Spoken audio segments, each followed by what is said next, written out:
The great chamber of the Galactic Council stretched nearly a kilometer in every direction.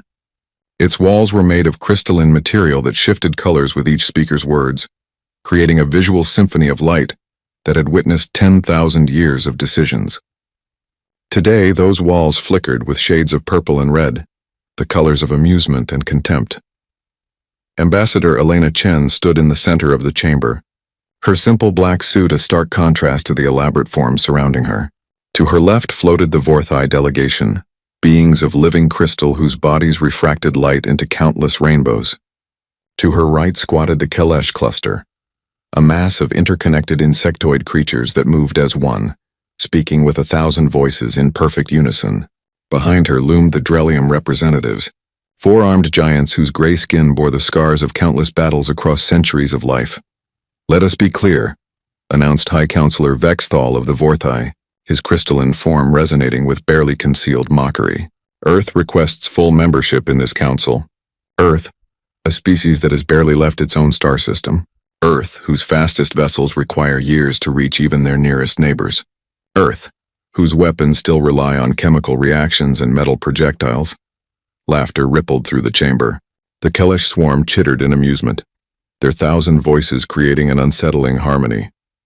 Even the normally stoic Drelium allowed themselves rumbling chuckles that sounded like distant thunder. Chen waited for the laughter to die down. She had expected this. Her briefing had prepared her for the dismissal, the mockery, the casual cruelty of civilizations that had ruled the stars for millennia. She kept her face neutral, her hands clasped behind her back. "Humanity has met all the requirements for council membership," Chen said calmly. "We have established peaceful contact with 3 existing council species. We have demonstrated faster-than-light capability. We have submitted our technological and cultural databases for review. We have brought our defense fleet to this station as a gesture of good faith." "Your defense fleet?" Admiral Krethul of the Drelium Empire stepped forward, his forearms crossed over his massive chest. "Those 12 ships docked at the outer ring? We counted them, human. 12 vessels, each smaller than our supply transports." The chamber's walls flashed orange, the color of derision. "My empire alone commands 10,000 warships," Krethul continued. "The Vorthai maintain 8,000. Even the youngest council race fields 3,000 vessels. And you arrive with 12? He shook his great head. "This is an insult. You waste our time." Chen allowed herself a small smile. "Those 12 ships represent Earth's commitment to peaceful dialogue. We brought our diplomatic fleet, not our full military, a diplomatic fleet." Vexthal interrupted. "Human, do not embarrass yourself further with obvious lies. Our intelligence network is thorough.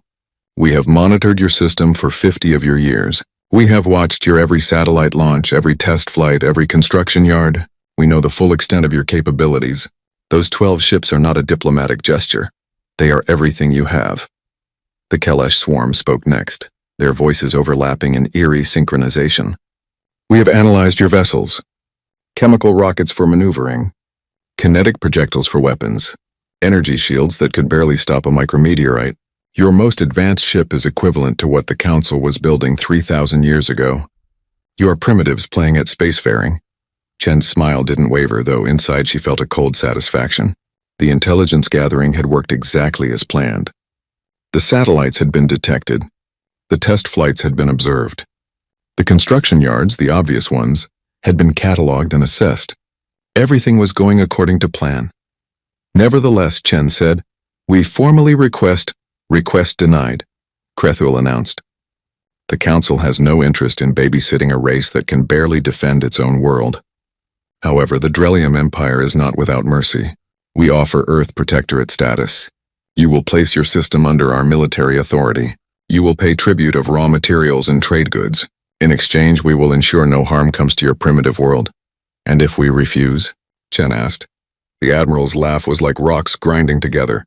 "Then you will learn why the Drelium Empire has endured for 5,000 years, while countless upstart races have been reduced to footnotes in history. Economic sanctions at minimum. Blockade of your system if you prove stubborn. Military action if you prove foolish." The chamber's walls pulsed red, the color of agreement. The other council races nodded their approval, or whatever passed for nodding in their varied anatomies. Chen appeared to consider this for a long moment. The silence stretched until it became uncomfortable. Finally, she bowed her head slightly. Earth accepts protectorate status, she said quietly. We recognize that we have much to learn from the established powers of the galaxy. We are grateful for the Council's wisdom and the Drelium Empire's generous offer. The walls flashed gold, the color of satisfaction. Vextal's crystalline body chimed with pleasure. A wise decision, human. Perhaps your species shows more intelligence than we credited. You may return to your ships and convey our terms to your government. Chen turned to leave, her footsteps echoing in the vast chamber. She had almost reached the exit portal when she paused and looked back. One question, if I may, she asked. Krethel waved a dismissive hand. Speak. Has the Council considered that they may have been mistaken in their assessment of humanity? The question hung in the air. Then the laughter began again, louder this time. The Kellish swarm's chittering grew into a roar. The Vorthai crystals chimed like breaking glass. The Drelium delegation slapped their thighs with all four arms. Mistaken? Vextal managed between chimes of laughter. Human, we have sensors that can detect a child's toy from 1,000 light-years away. We have intelligence networks that have toppled empires. We have been watching your species since you first split the atom. There is no mistake. You are primitives with delusions of grandeur. Chen nodded slowly. I see. Then you are absolutely certain that those 12 ships represent the full extent of Earth's military capability? Absolutely, Krethul stated. We have watched your every move for half a century. We know every ship you have built, every weapon you have tested, every soldier you have trained. You cannot hide from the Council's gaze. Thank you for clarifying that, Chen said. It's good to know exactly where we stand. She turned again to leave, but Krethul called out, You seem remarkably calm for someone whose world has just been subjugated. Human. Chen glanced back one final time. Her smile was different now, colder, sharper, touched with something the Council delegates couldn't quite identify. In hindsight, they would recognize it as pity. You've only seen what we wanted you to see, she said quietly. Then she walked through the portal and was gone. The chamber erupted in laughter again, but there was an edge of uncertainty to it now. Vextal's colors flickered briefly toward blue, the color of unease, before settling back to gold. Primitive bluster, he announced. Pay it no mind. But deep in the station's docking ring, as Ambassador Chen boarded her shuttle, she activated her encrypted communicator. The message was brief, sent on a frequency the Council's sensors couldn't detect, using quantum entanglement technology that made distance meaningless. They've bought it completely, she transmitted. They think those 12 ships are everything we have. They're certain they've been watching us for 50 years. They know nothing about the Mars facilities, the asteroid belt shipyards, or the Oort cloud bases. The deception is complete. The response came instantly from Earth, from a bunker hidden 3 kilometers beneath the Pacific Ocean, from Fleet Admiral Sarah Kowalski. Understood. Return home, Ambassador, and watch the news feeds. The Drelium won't be able to resist making an example of us. When they do, we'll be ready to show them what humanity really looks like when we stop pretending to be harmless. Chen allowed herself a genuine smile as her shuttle undocked and began its journey home. Behind her, the Council continued their session, already forgetting about the primitive humans who had just accepted their place as subjects. They would remember soon enough. Fleet Commander Thaxul stood on the bridge of the inevitable judgment, his flagship and the pride of the Drelium 3rd Battle Fleet. Behind him, displayed on holographic screens that wrapped around the spherical command center, 300 warships held formation in perfect military precision. Each vessel was a testament to Drelium engineering, sleek, deadly, and backed by 5,000 years of conquest. Status report, Thaxul commanded, his forearms moving through practice gestures that controlled multiple systems simultaneously. All ships ready for combat operations. Commander, his tactical officer reported, we are positioned at the edge of human space. Designation Sector 447. Long-range sensors detect minimal activity. The primitive warning satellites they deployed have already registered our presence. Thaxul's mandibles clicked in satisfaction. 3 weeks had passed since the humiliating council session, where the humans had accepted protectorate status. 3 weeks of planning this demonstration, the council had decided that words alone were insufficient. The humans needed to understand viscerally what their defiance would cost them. Broadcast on all frequencies. Thaxul ordered, let the humans hear their fate. The communications officer activated the system, and Thaxul's voice boomed across space, powerful and absolute. "Attention, humans of Earth. This is Fleet Commander Thaxul of the Drelium Imperial Navy. You have been granted the honor of protectorate status under Drelium authority. Your refusal to immediately surrender control of your outer colonies and submit to occupation forces is unacceptable. You have 1 standard hour to comply. Failure to do so will result in the military occupation of your territories and the destruction of any vessels that resist. This is your only warning." The message repeated automatically while Thaxul settled into his command throne. Around him, his crew worked with calm efficiency. They had done this 100 times before with a dozen different species. The pattern was always the same. Initial resistance, a demonstration of overwhelming force, and then complete capitulation. "Commander," the sensor officer called out, "I'm detecting movement from the human colony on the 3rd planet of this system.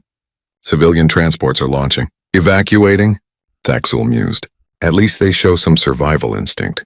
Weapons maintain target lock on those transports. If they flee, we let them go. Our quarrel is with their military, not their refugees." "Sir, I'm also detecting—" "Wait."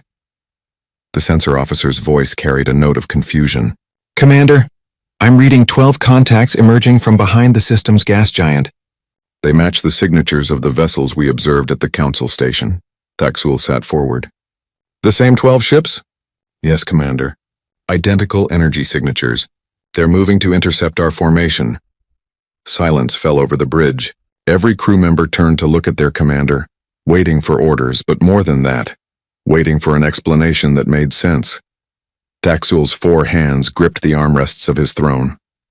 12 ships, he said slowly. "Against 300. Orders, Commander?" the tactical officer asked. Thaxul laughed, a deep rumbling sound that shook his massive frame. "They cannot be serious. This must be a delaying tactic. Sensors full sweep. Find their real fleet. They must have reinforcements hiding somewhere." The sensor officer worked frantically, pouring through data streams, scanning every planet, every moon, every asteroid large enough to hide a vessel. "Commander, I'm detecting nothing. No hidden ships, no additional energy signatures, no FTL wakes indicating incoming reinforcements. It's just those 12 vessels." "Impossible," Thaxul muttered, but his tactical displays confirmed it. 12 small ships, moving in a scattered formation, accelerating toward his fleet at speeds that were respectable, but not impressive. "Perhaps their leadership is insane," suggested the tactical officer. "Or perhaps they hope we will show mercy if they make a token resistance." Thaxul considered this. He had fought many species over his 3 centuries of military service, and he had learned to read tactics and strategy like others read simple text.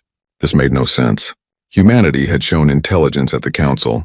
They had accepted terms rather than face destruction. Why throw away 12 ships in a meaningless gesture? Unless it's a test, Thaxul said suddenly. They want to see how we fight. They're sacrificing these ships to gather tactical data. That at least made sense. It was still foolish. What good was tactical data when you lacked the forces to use it? But it suggested a primitive cunning. Very well, Thaxul decided. We will educate them thoroughly. All ships, combat formation Delta. Let us show the humans what Drelium warfare looks like. Weapons free. Destroy those vessels. The Drelium fleet moved with practiced precision. Energy weapons charged, glowing with barely contained power. Missile tubes loaded their deadly cargo. Point defense systems activated, ready to intercept any counterattack. The human ships came on, not slowing, not wavering. They're separating, the sensor officer reported, breaking into 4 groups of 3 vessels each. Commander, they're using chemical thrusters for evasive maneuvers. I can see the exhaust plumes. This is incredibly inefficient. Because they are primitive, Thaxul said. Fire when in range, the distance closed. 100,000 kilometers. 50,000. 20,000. At 15,000 kilometers, the Drelium fleet opened fire. Space lit up with destruction. Energy beams lanced through the void, each capable of vaporizing a small moon.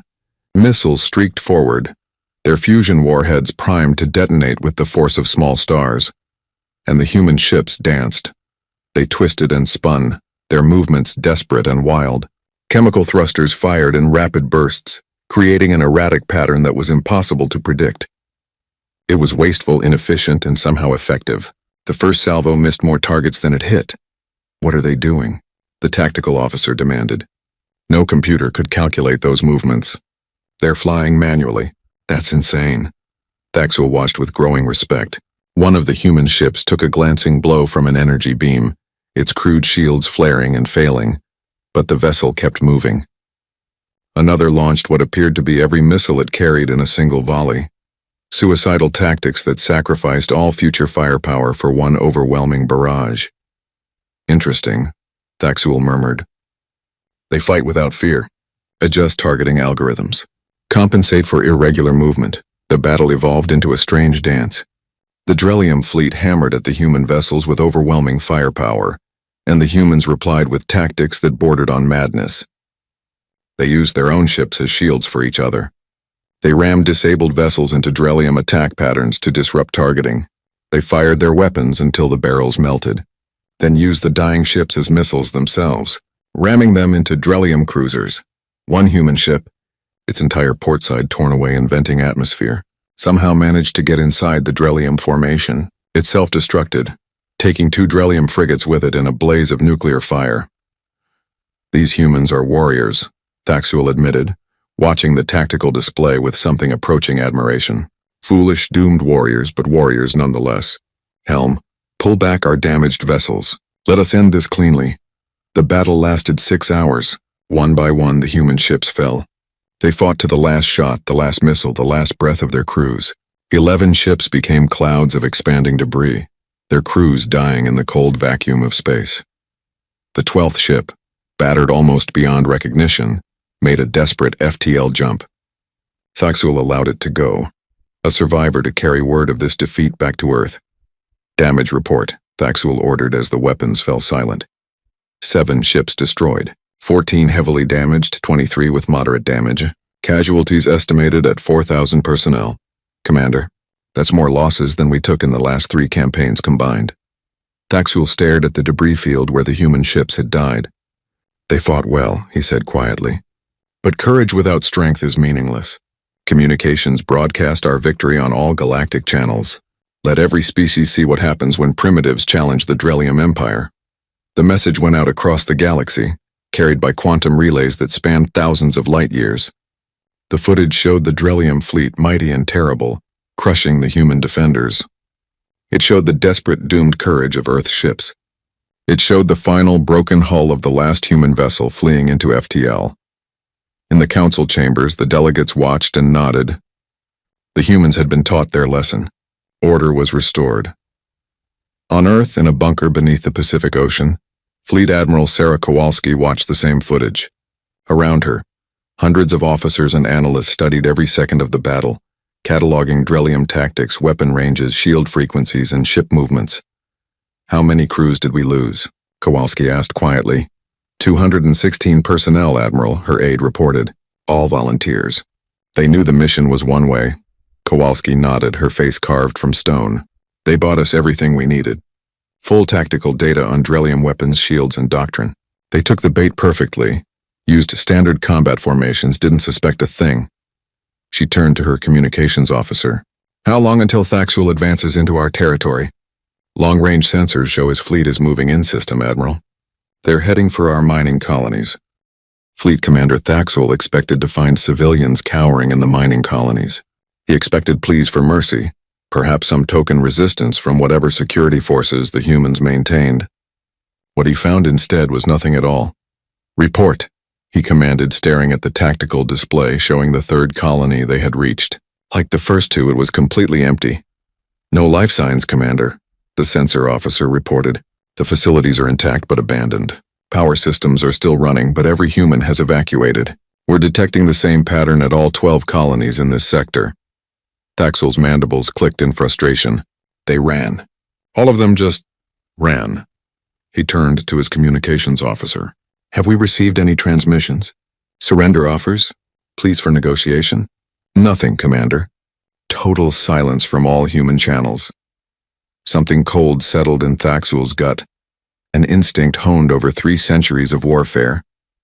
He had fought cowards before, species that fled rather than face the Drelium Empire, but they always tried to negotiate, always begged for terms.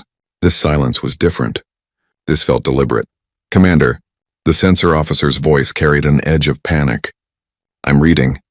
Wait, that can't be right. Ship Alpha 7 just disappeared from sensors. Disappeared? Thaxel strode to the sensor station. Define disappeared. Sir, one moment it was on patrol at grid coordinates 47 Alpha, the next moment, nothing. No distress signal, no explosion, no debris field. It simply stopped existing on our sensors. Before Thaxel could respond, the communications board lit up with incoming signals. Alpha 12 reporting contact with unknown. The transmission cut off mid-sentence. Beta Squadron requesting backup. We're under static. This is Carrier Infinite Glory. We are taking fire from silence. Thaxel watched in growing horror as his fleet icons winked out one by one on the tactical display. Not exploding, not fleeing, simply vanishing as if they had never existed. All ships combat alert, he roared. Maximum sensor sweep. Find whatever is attacking us. The sensor officer's hands moved frantically across his console. Commander, I'm detecting massive gravimetric distortions across all sectors. Energy signatures are. Sir, they're not matching any known technology in the Drellium database. What do you mean not matching? I mean these energy readings predate even Vorthai archives. This technology is ancient, Commander. Older than the Council itself. Thaxel's blood ran cold. And then, as if someone had thrown a switch, his sensors lit up like the surface of a star. Contacts. Hundreds of them. Thousands. Appearing simultaneously in perfect formation, surrounding his entire fleet in a sphere of steel and threat. They had been there all along, hidden by technology that made them invisible to every sensor the Drellium Empire possessed. How many? Thaxel whispered. The sensor officer's voice cracked. 15,472 contacts, Commander. All warships. All reading is active and weapons ready. The bridge fell into absolute silence. 15,000 ships. The Drellium Third Battle Fleet numbered 300, and he had already lost 73 vessels in the last 10 minutes of invisible attacks. Hail them, Thaxel ordered. I need to speak with whoever commands this force. The view screen flickered to life. A human woman appeared, wearing a crisp military uniform of deep blue. Her hair was pulled back severely, and her eyes held an expression that Thaxel recognized immediately. The look of a predator that had just cornered its prey. Fleet Commander Thaxel, she said.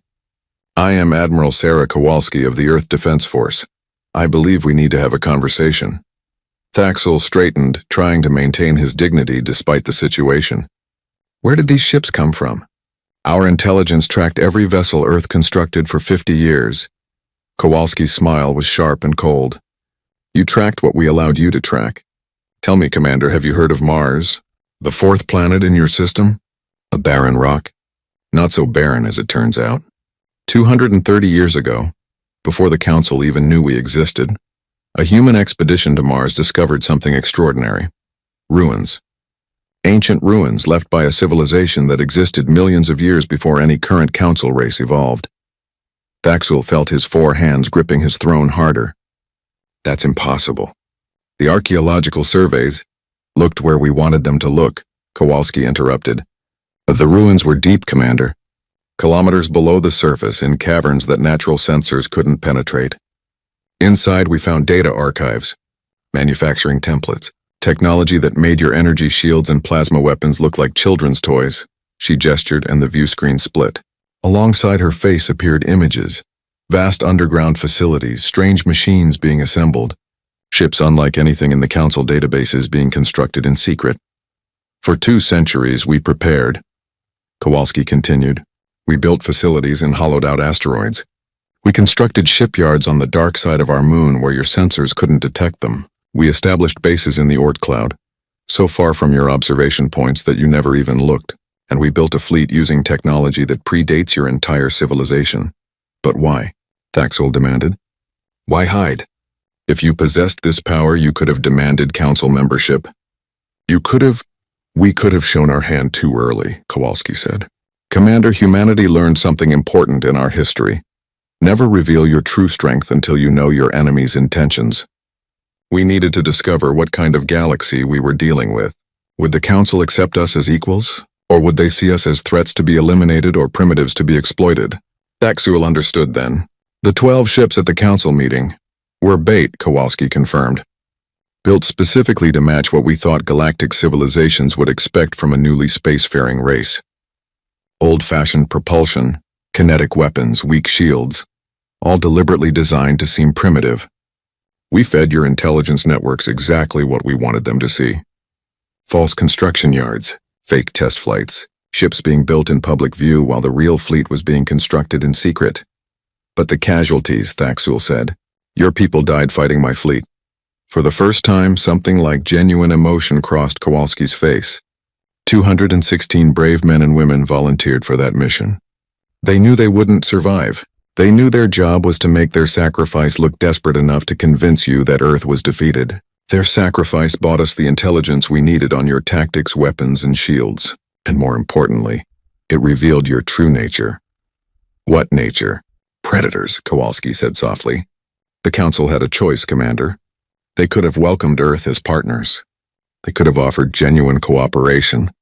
Instead, they mocked us, threatened us, and then sent you to conquer us.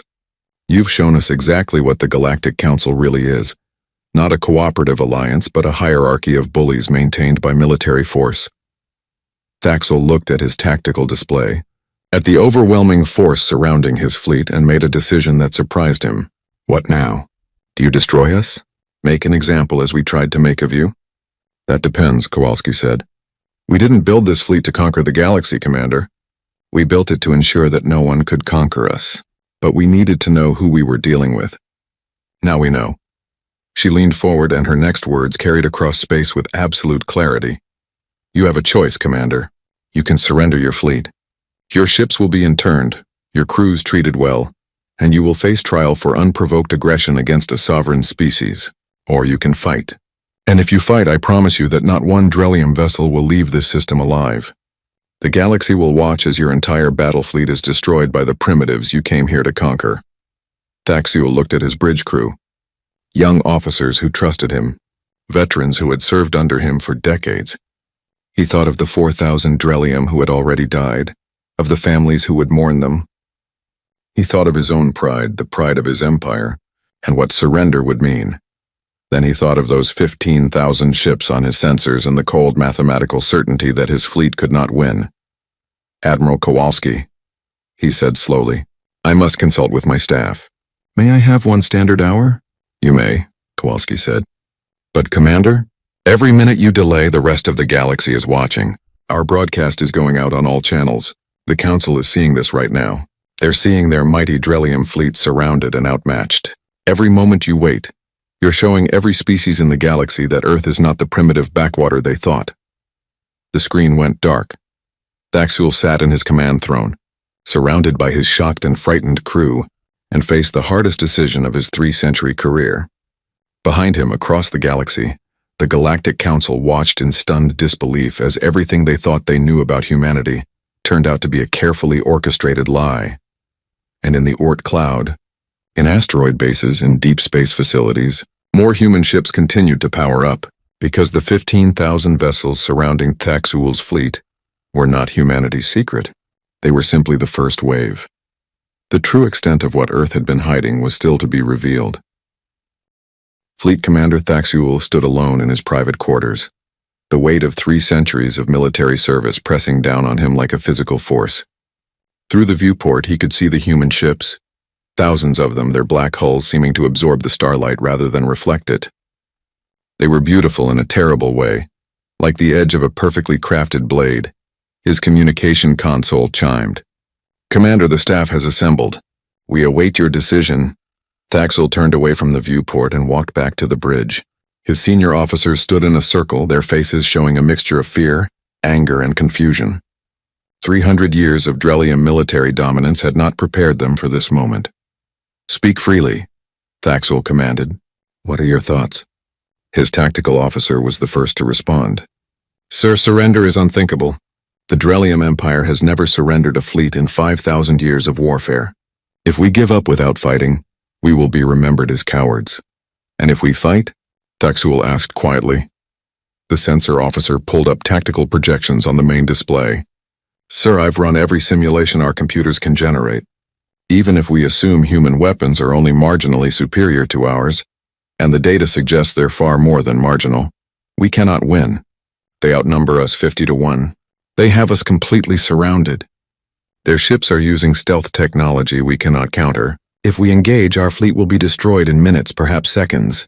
Then we die with honor, the tactical officer insisted. We die as Drelium warriors, not as defeated prisoners.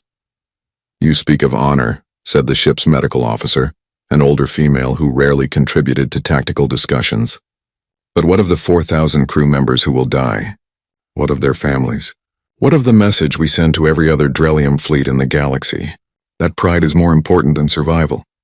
The tactical officer's mandibles clicked in anger. You suggest we accept humiliation? I suggest we accept reality, the medical officer replied. This human admiral offered us trial, not execution. She offered internment, not massacre. That is more mercy than we came here to offer Earth. Thaxel listened to the debate continue for another 10 minutes, hearing the same arguments repeated with growing passion. Finally, he raised all 4 hands for silence. I have decided, he announced. We will fight. Relief and determination flooded across the tactical officer's face, while the medical officer's expression fell into resigned sadness. But, Thaxel continued, I will do so alone. Confusion rippled through the bridge crew. Sir? His second-in-command asked. I don't understand. Open a channel to all ships in the fleet, Thaxel ordered. When the communications officer nodded confirmation, he began speaking. Attention all vessels of the 3rd Battle Fleet. This is Fleet Commander Thaxel. In 3 centuries of service to the Drelium Empire, I have never given an order that shamed me. Until today. He paused, gathering his thoughts. We came here to conquer a species we believed was weak. We were wrong. We were deceived, yes, but we were also arrogant. We assumed our strength gave us the right to dominate. We never questioned whether that right existed. He could see confusion on the faces of his bridge crew. Admiral Kowalski offered us surrender or death. I offer a third option. All ships will power down weapons and submit to human authority, accept the inevitable judgment. I alone will engage the human fleet. I alone will carry the stain of defeat. When I am gone, you will surrender with honor intact. You followed your commander's orders. I take sole responsibility for this disaster. Commander, no, his second-in-command protested. That's suicide. That is duty, Thaxel corrected. Open a channel to Admiral Kowalski. The human admiral's face appeared on screen almost immediately. Commander Thaxel, have you reached a decision? I have, Thaxel said. My fleet will surrender. I will not, Kowalski's expression didn't change. You intend to fight alone? 1 ship against 15,000? I do. Why? Thaxel's 4 hands gripped his throne. Because someone must pay for the arrogance of the Drelium Empire. Because someone must face consequences. Because I will not ask my crew to die for my failure. Kowalski studied him for a long moment. Your honor is admirable, Commander. But unnecessary. We don't want martyrs. We want accountability. Then you shall have it. I will face your trial. But only after I have fought as a Drelium warrior should fight. To Thaxel's surprise, Kowalski smiled. Not with cruelty, but with what looked like understanding. Very well, Commander. Power up your weapons. We'll give you your battle. But I'm going to do something that might surprise you. I'm going to make it fair. Before Thaxel could ask what she meant, 14,999 of the human ships around his fleet began withdrawing, their formations opening like a flower blooming in reverse. When the movement stopped, only 1 human vessel remained in engagement. Range, a ship roughly the same size as the inevitable judgment. My name is Captain Jennifer Martinez, a new voice said as the view screen switched to show a younger human woman. I command the EDS Unconquered. Commander Thaxel, you want an honorable fight? You've got one. My ship against yours. No interference, no backup. Win, and Admiral Kowalski will allow your fleet to return home. Lose and you face trial, agreed? Thaxel stared at the screen. This was madness. This was mercy. This was respect. This was everything the Council should have offered Earth and hadn't. Agreed, he said. The Unconquered moved into position 3,000 kilometers away. The 2 ships faced each other while 15,000 human vessels watched, and 300 Drelium ships held their breath. Across the galaxy, the Council delegates watched in stunned silence as the battle they thought they understood completely transformed into something else. A duel between warriors, bound by rules both sides acknowledged. Weapons free, Captain Martinez said. Begin when ready. The battle that followed would be discussed in military academies for generations. Thaxul brought 3 centuries of experience and Drelium military doctrine to bear. He used every tactic he knew, every maneuver his people had perfected over millennia of warfare. Martinez countered with technology that seemed like magic. Her shields absorbed energy weapon strikes that should have vaporized them. Her weapons cut through Drelium armor like it was paper. Her ship moved with impossible precision, as if it could predict where his weapons would fire before he gave the orders. But she didn't simply overwhelm him.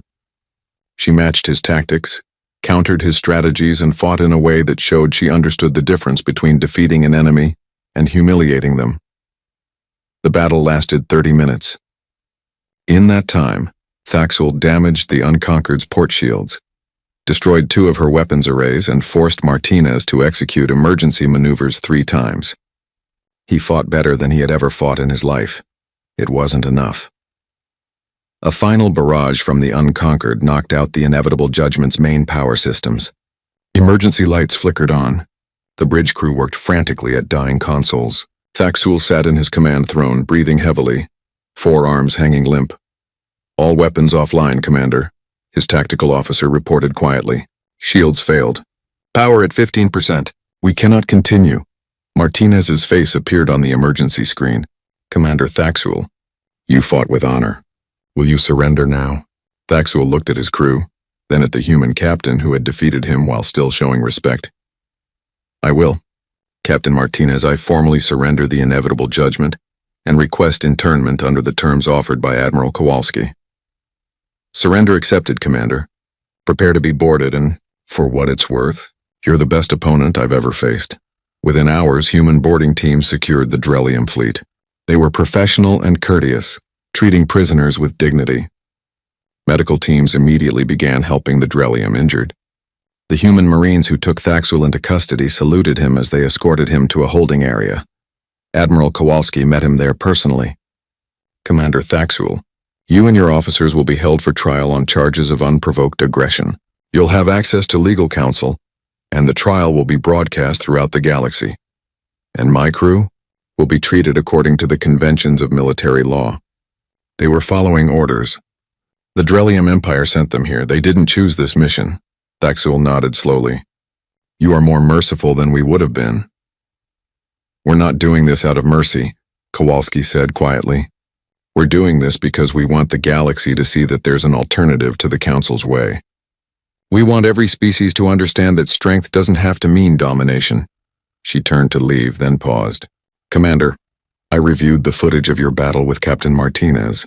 You fought brilliantly. In another circumstance, we might have been allies instead of enemies." "In another circumstance," Thaxul agreed. "Perhaps we would have." As Kowalski left, Thaxul sat in his cell and activated the news feeds. Across the galaxy, he watched the reactions pour in. The Council was in chaos. The Vorthai were demanding emergency sessions. The Kellish were calculating probabilities, and dozens of smaller species that had been subjugated, exploited, or ignored by the Council, were watching Earth with new interest. The galaxy had changed in the span of a single day. The emergency session of the Galactic Council had been in progress for 6 hours. High Counselor Vexthal's crystalline form flickered through colors so rapidly it hurt to look at. Red for anger, blue for fear, orange for disgust, cycling endlessly as he struggled to process what every delegate was seeing on their displays. "This is impossible," the Kellish Overmind insisted, its 1,000 voices speaking in perfect synchronization. "Our intelligence networks are flawless. We monitored Earth for 50 standard years. We tracked every satellite, every test flight, every construction facility. There is no way they could have hidden 15,000 warships." "And yet they did," Admiral Krethul said quietly. The massive Drelium stood to one side of the chamber, his forearms hanging limply. His nephew, Fleet Commander Thaxul, was currently imprisoned by humans. The shame of it had shaken the entire Drelium military hierarchy. The footage played again on the chamber's main display. Human ships, sleek and deadly, surrounding the third battle fleet. The one-on-one duel between Thaxul and Captain Martinez. The professional, almost gentle manner in which human Marines had taken prisoners. And most disturbing of all, Admiral Kowalski's speech explaining how Earth had hidden its true capabilities for 2 centuries. "We need to respond, insisted Councillor Trevmar of the Bendari Confederacy. We cannot allow this challenge to Council authority to stand. If Earth gets away with this deception, every protectorate and client species will start questioning our oversight. What do you suggest? Vextal asked. Send another fleet? The humans just defeated 300 Drellium warships with minimal losses. They have 15,000 ships we know about. How many more might they have hidden? Then we send everything, Trevmar argued. The combined Council fleets number over 30,000 warships. We will overwhelm them with pure numbers. Admiral Krethuel shook his great head. You're not thinking clearly. The humans didn't just defeat us, they were toying with us. Their technology is superior. Those ancient ruins they found on Mars. I've been reviewing the archaeological databases. There are legends of a precursor civilization that vanished millions of years ago, species that could shape space-time itself. If the humans have access to even a fraction of that technology, he didn't need to finish. The implications hung in the chamber like a death sentence. We need more intelligence, the Kalesh Overmind stated. We need to know the full extent of Earth's military capability before we... The Overmind stopped speaking mid-sentence. Every delegate turned to look at it. The swarm of interconnected beings had gone completely still. Overmind? Vextal asked. What's wrong? Our long-range sensors, the Overmind said slowly, its unified voice carrying a note of horror. We're detecting massive energy signatures throughout human space. Dozens of them, hundreds. They're powering up. Ships, bases, weapons platforms. They've been hidden, dormant, and now they're coming online. How many? Vextal demanded. The sensor data flowed onto the chamber's displays. The delegates watched in growing disbelief as contact after contact appeared. Ships emerging from the Oort cloud. Hidden bases in asteroid fields revealing themselves. Massive construction yards that had been invisible to every scan activating their power cores. Estimated count, the Overmind said quietly, is over 100,000 warships. And that's just the first wave of contacts. More are appearing every minute. The chamber fell into absolute silence. 100,000 ships.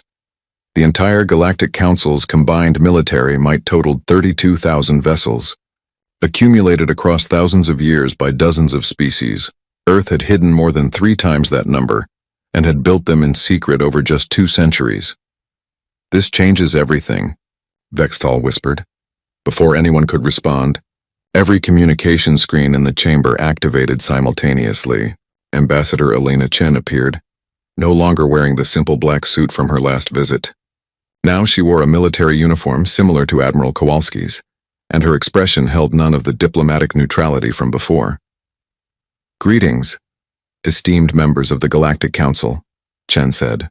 I apologize for interrupting your deliberations, but we thought you should know something important. The fleet you've been watching, the 15,000 ships that defeated the Drellium Third Battle Fleet, that wasn't our military. That was our first defensive fleet, designed to protect our home system. She gestured, and the display split to show streaming footage from dozens of locations. Ships massive beyond comprehension moving through space. Mobile shipyards the size of moons. Weapons platforms that could crack planets.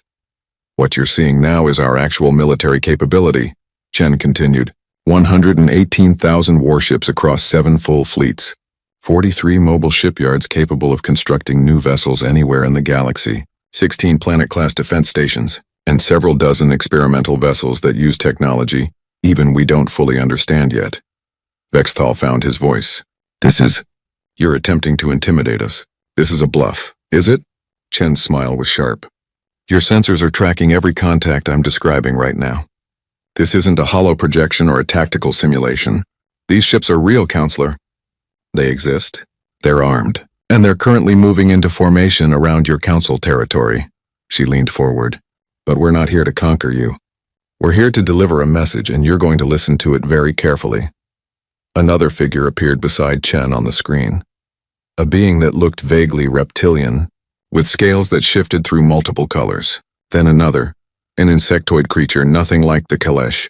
Then a fourth, something that appeared to be made of liquid metal. Allow me to introduce our allies, Chen said. Species that the Council rejected, exploited, or ignored. Species that you deemed too primitive, too different, or too troublesome to be worth your attention. While you were watching Earth, we were making contact with them. While you were congratulating yourselves on deceiving primitive humans, we were forming an alliance. The reptilian being spoke. Its voice translated into standard galactic. I am Coordinator Siskra of the Saurian Collective.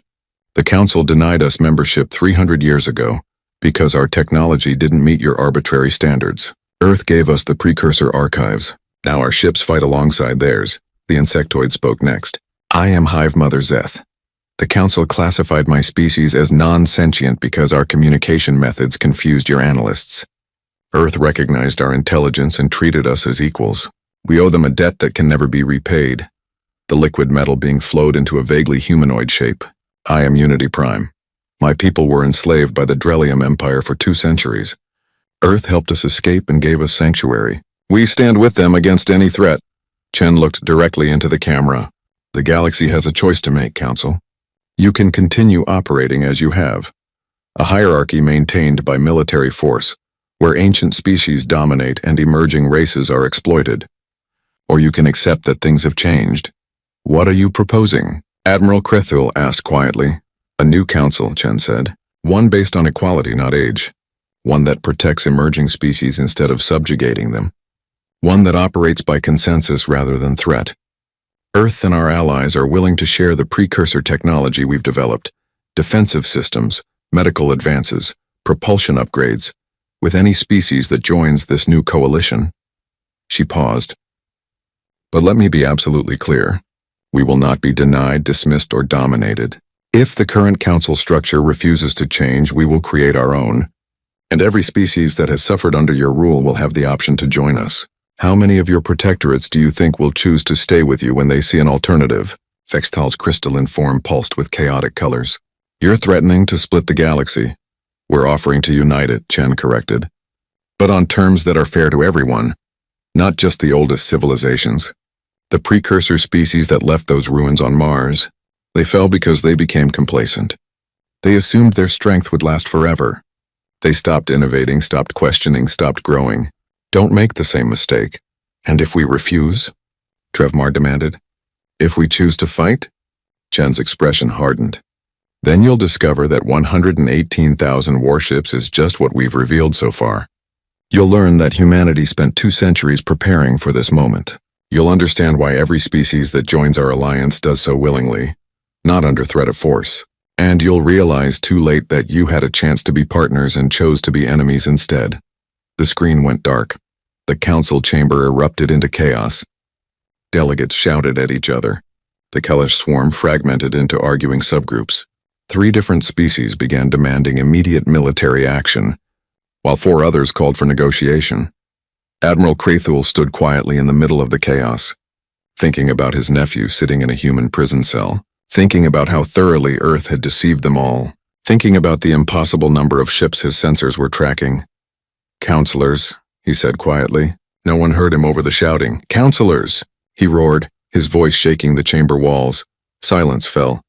We cannot win a war with Earth, Krethul said simply.